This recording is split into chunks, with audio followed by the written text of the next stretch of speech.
This is Theater Talk. I'm Susan Haskins. Our guest is one of the world's most celebrated musicians, but he's now making his debut as a Broadway composer, and we're very pleased he stopped by to talk with us about his new show. To introduce him, my co-host, Michael Riedel of the New York Post.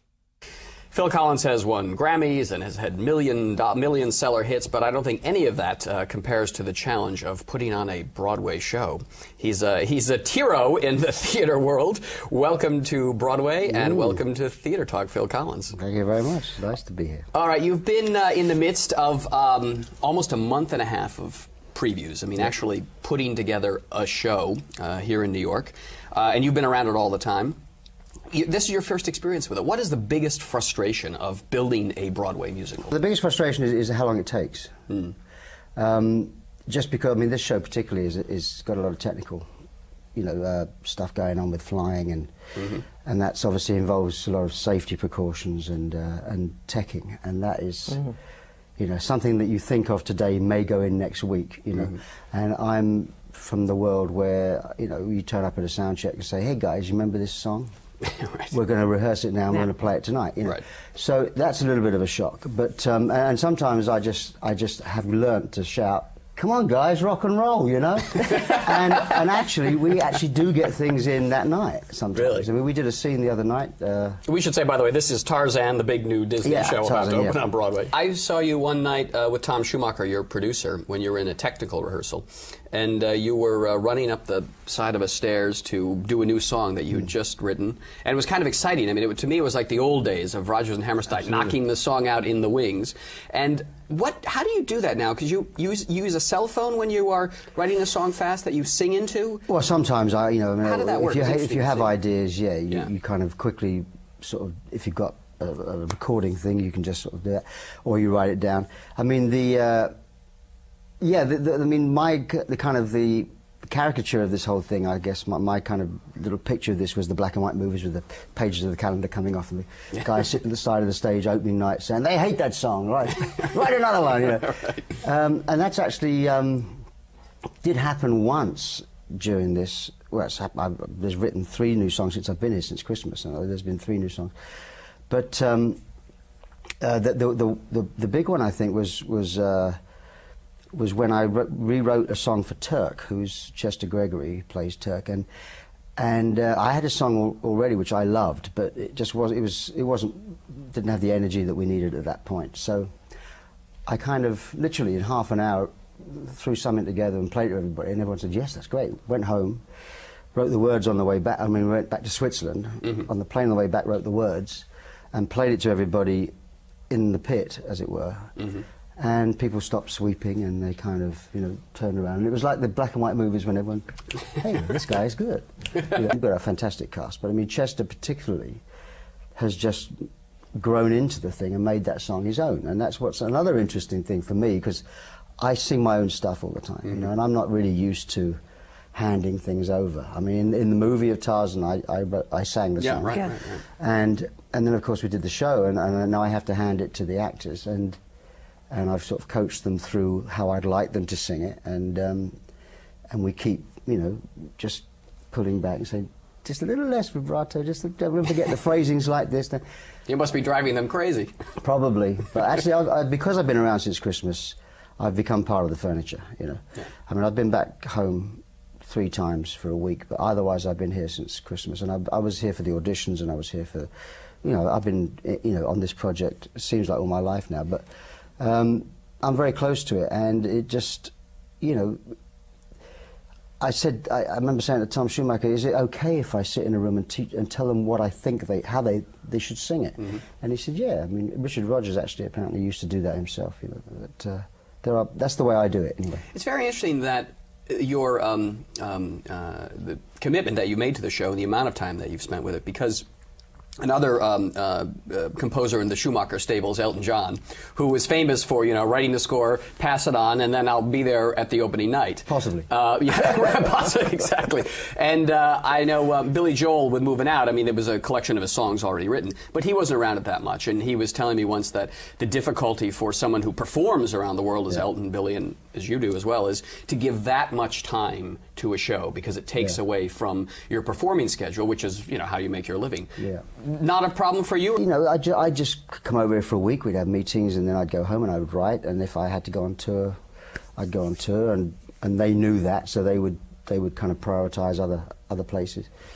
But I've finished touring. You know, I finished touring.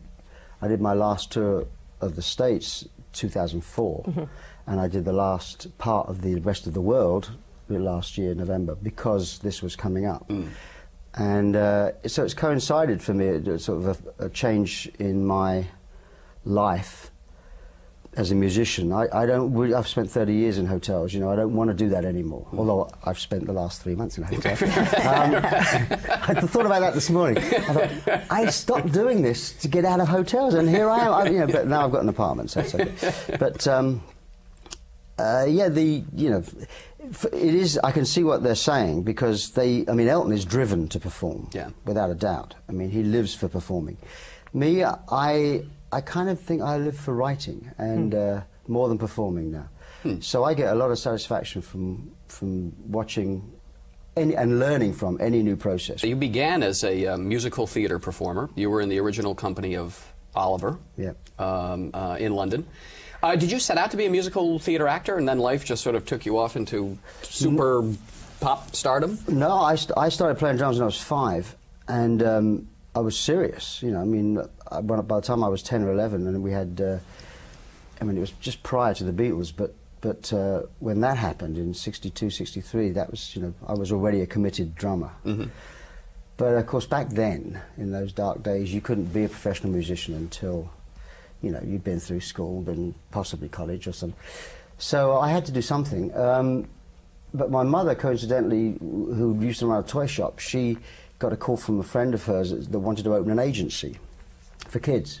So I got sent to an audition, one of the first auditions that she actually got a phone call about, for the Artful Dodger in Oliver, and this was '64, and the show had opened in '60. But so I went for it and got called back and got called back and got called back and eventually got it, and then I had to leave my grammar school, which was a boys' grammar school at the time, to go to drama school, which was where my mother and this dancing school was, you know, they'd started a drama school by that point.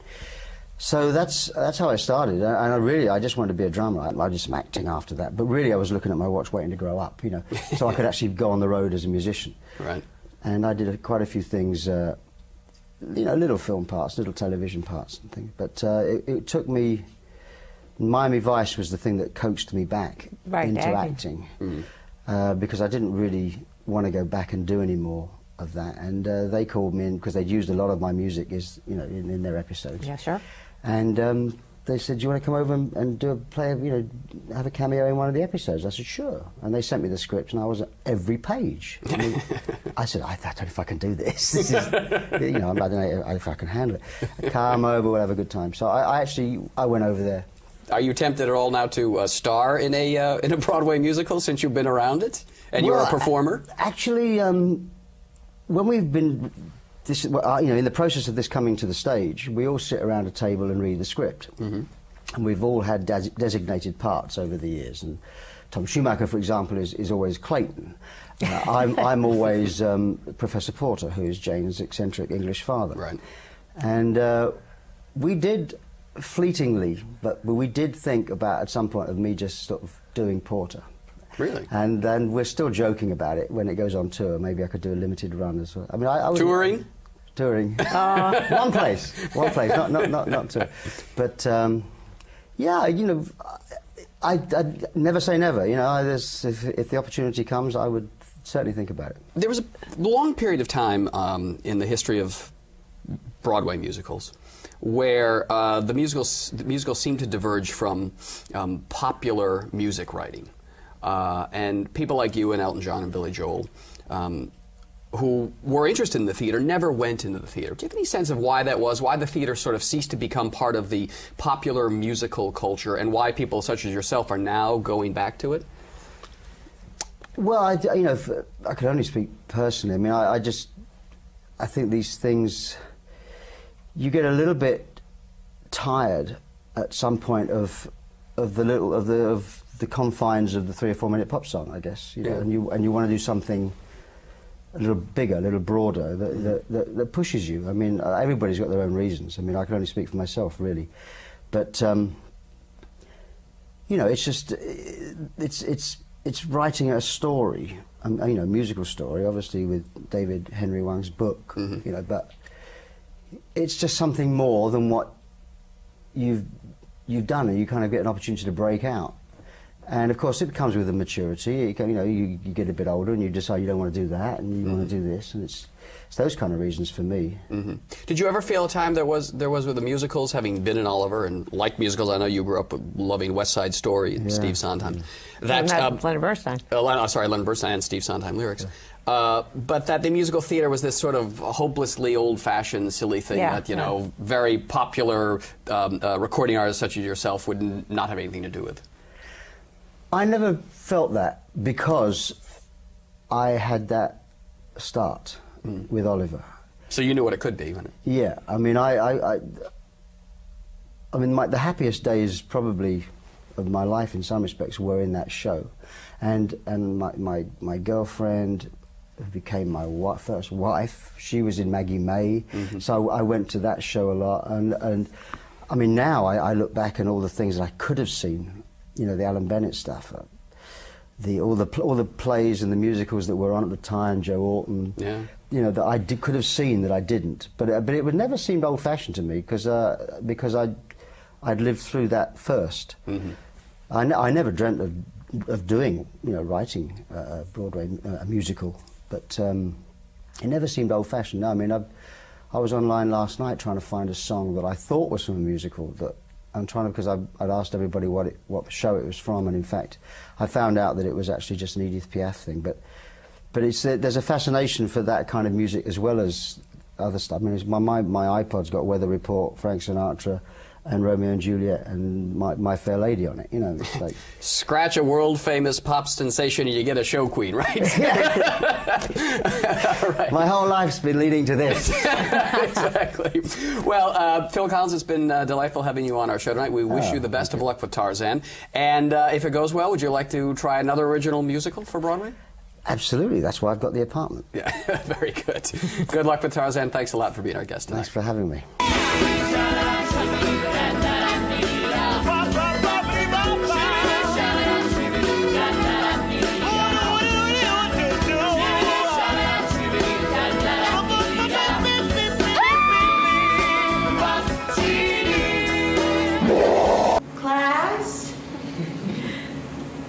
Please welcome Miss Sun. She's going to be teaching you a play and teaching you about acting and how to act, and we're going to do a play, and it's going to be fun. Fun? This is stupid already. I don't want to act. I want to do vocabulary. Vocab? Hello, Miss Sun. Thank you for starting the class on time, since we usually be the only ones on time. Nigga, you ain't never on time. Hey, yo, shut up, bitch.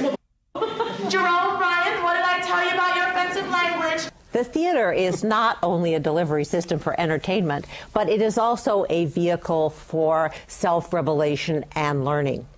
This is the topic of Nilaja Sun's wonderful new one-woman show, No Child. Nilaja, welcome to Theater Talk. Thank you. I love No to be Child, here. Which you perform. You play yourself and 26 students. 27. 27 students in the You're like the entire cast of the History Boys, all rolled into one. Basically. Well, do they have principals and parents? Well, no parents, but they've got principals and teachers and students. The parents is where it's at, I think. Yeah. So what set this project in motion, No Child?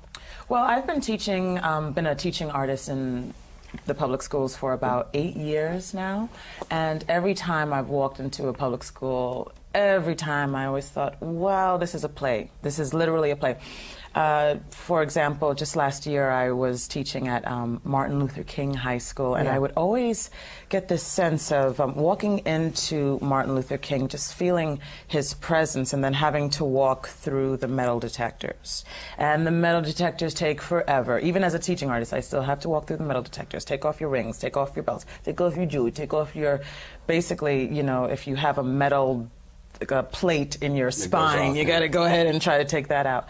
And the kind of humiliating process of that every single day, and then you go ahead and look in the lobby, and it says, "I have a dream," and it's almost so ironic and so sad, and so I felt like there was always a play waiting to happen. I have a knife. Yeah, That's why they have the metal detectors I have a there dream now. that one day this nation will. I don't know what they expect. So you march into terms of- these classrooms Yeah. of kids who are pretty much, left behind in the sense that they're in these terrible high schools and have sort of been labeled as uneducable, haven't they?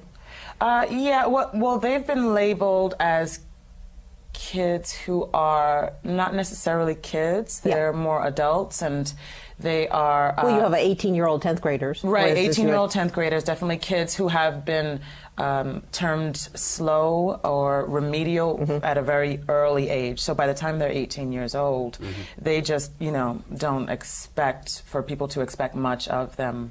And as an artist, I walk into the schools, and what I try to do is I try to expel some of that beautiful kind of inner child that they have inside of them. It's always there, no matter how hardcore the kid is. It's always there, just ready to fly, And a lot of times it's much harder with the kids who have the mask. Of course, it's harder.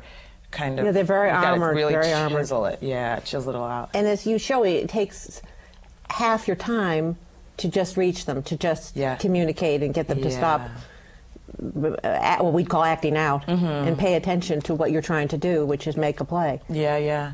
I find that a lot of the kids, if you have 30 kids in your class and every single one of them wants attention, then you literally, I think of it as like becoming like a goddess Shiva, basically, and just trying to really make sure each student is attended to. It's like you're playing a pipe organ. You're pulling this, that, Exactly. And I find a lot of the times I walk out of schools feeling very tired, very lacking of energy. What usually winds up happening is that I'm coming all the way from Bed-Stuy, Brooklyn, going all the way up to the Bronx. So I usually haven't eaten. I usually haven't had any water. I've performed the night before, so I'm walking in like, "What's up, guys? Don't be an actor like me," But something about that that beautiful moment, when that moment happens, and you truly see the spirit within these real hardcore teens. That I live for. And that's what you get at in the play, though, when you isolate that moment in the play. There's a few moments when I isolate that moment. For example, there's a young man who, I guess you might say that he has a speech impediment or speech. I think of it as a speech challenge. And that's basically. And he is kind of thrown into this particular class, and it's kind of odd in those circumstances when you're a teaching artist and you start to see all the different challenges of the kids.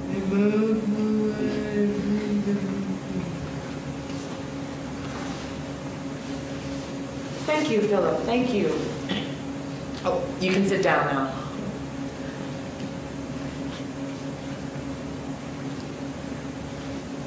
No, Philip, get back up. Someone is stealing your brand new, what kind of car do you like? Mercedes LX100 limited edition. That. And you have to, with all those first lines there, stop him from taking your prized possession. Read it again.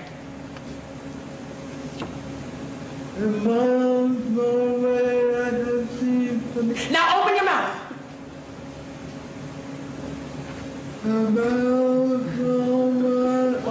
Your tongue is a living, breathing animal thrashing about in your mouth. It's not just lying there on the bottom of your jaw. It's got a life of its own, man. Give it life. In my own small way, I have seen something change. And there are some times when I have some kids and I'm like, wow, really wish someone would have told me that. Yeah. You know, or for example, about 5 years ago, I had this kid and everything was ha, he, ha, hoo, ha. I mean, he needed attention all the time, all the time, all the time. And I never could figure out his deal. And finally I got him to relax and breathe. And then he became the star of the show. Turns out his mother had just died literally 2 months before. You know, his mother had just died 2 months before, and so he probably wanted some kind of female attention from me, and also he was trying to extrapolate how what this life is all about. When you find these kids who are demanding attention, do you find that when you make them into actors, they just take to it immediately and they love the attention, or suddenly the big sort of braggarts in the classroom become insecure little Nellies when they have to get out in front and really perform in front of people? Definitely. It works both ways? I find that they really do kind of clam up at times. Truthfully, if I were to say, wow, this person should really be an actor, it's usually the kids who are the shyest. The Robert De Niro's, I think of them as the Robert De Niro's of the class because they're very shy. You would never expect them to be actors. But then when they get on stage, what happens is that all the internal stuff that they've been working with all their lives in the outside world comes out, and then you really start to see the layers of the characters that they're working on. Whereas the kids who are like, what up, is me, hot, bo, ba, ba, ba, boom, ba. Usually when I ask them to do something, it's like, huh. Oh, no. So you're teaching them something called humiliation, which is a very good thing for them to learn. But you really show how damaged they are by the system, and by the teacher. Some of the teachers you play are struggling very hard to help them, but some of them, for instance, you have one teacher who's a Russian immigrant, who's just out of their league, and the kids are, there's no connection. I think an easier job than a lot of the teachers in the school. Because the teachers in the school, you're only there a couple hours a week. Yeah, I'm in there. I'm talking about, hey, let's perform, let's express. Your playtime. Yeah, playtime. Although when they start to really rehearse and they have to memorize their lines, then it's not playtime. They don't. Usually, that's when you start to see everyone. Oh, I can't do this. I can't do this. It's too much. It's too many lines. There's a show in a week, and that's when you really start to see. How do you crack the whip though to make sure that they do it? Well, how do you keep them together when they just sort of bolt and? That's usually when I start to get my hernia, and it starts to open up a little bit. No, they don't bolt. Sometimes the kids try to bolt, and what I've always tried to do is, I come from a Catholic school background, and I come from discipline. A lot of discipline. And in the past, I have gotten lists of everyone's numbers and called them to remind them that there's a show tomorrow. Right. And they know that there's a show tomorrow. It's just that some part of their nerves, is taking over, and so what they choose to do is they choose to just. And then, not to give anything away, but you have when the star of your play's mother makes them stay home and babysit during your performance, so that you're dealing with conditions of their lives. That someone else's brother gets killed. That happens all the time, because it's not just parents. It's what I always remember and what I know is that the parents that are the parents of my students, a lot of them are really, it's a day-to-day process. They're really struggling. They're really just surviving. And the kids themselves. So for them to actually take the time, it's literally 2 hours of their time on a Thursday night, on a Friday night, and they've got 5 kids at home, and they got to deal with this, that, and the other, and if they don't make it to the show, I don't necessarily say, well, that's the worst parent in the world. I think to myself, well, it's up to me to be the parent for this child and do you realize, make sure. Do the kids see, when the parents can't make it for various reasons, do you see the disappointment in the kid's face? I do. I mean, you always do. I mean, we all had that with when we were performing and our parents couldn't make it for some reason or another. A lot of the times I find that when the parents do make it, they, as well as the other teachers, as well as myself, we try to be the parents for all of the students. I see. Yeah, and so they'll wind up getting a rousing, standing ovation, and it's like a hoot and hollering session. And then with Epic Theater Center, what we usually do is we have a Q&A afterwards so that the parents can ask the kids how they felt about the process, if they've written anything in the play themselves, what they felt about writing, expressing their own thoughts and views. We should say, Nilaja, the play's directed by Hal Brooks, who's done a wonderful job making you into 25 different characters. Oh, he's amazing. Yep. Parents, teachers, students? Right. Yeah. Parents, teachers, students, security guards, Metal janitors. detector. They're all there struggling at the Malcolm X High School. Right. No Child, just opened at the Beckett Theater on Theater Row. Thank you so much for coming Thank to Theater you Talk. so much. Hey, yo! This some white Ain't this illegal to teach this white more? Are you done? Huh? Are you done? What? Are you done with your spiel, with your little spiel? Yeah. Because I'm trying to tell you what the play is about, and I can't when you keep on interrupting me.